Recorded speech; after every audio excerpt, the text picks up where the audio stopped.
Air dah naik sampai ke paras ni. Nak masuk rumah dan dah naik 2 mata tangga. Jadi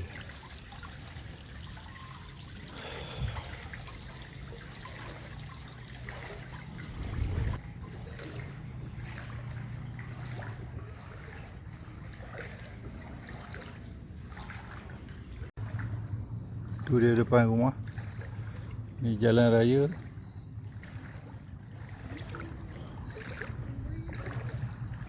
Ciciran saya letak kat ujung sana, sana tinggi, dan sini tanah rendah.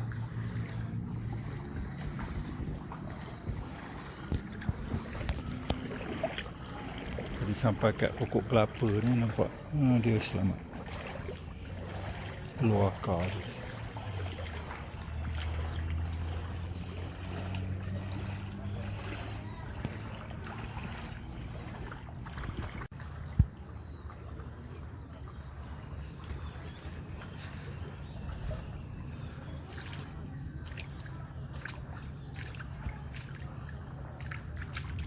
Tinggi air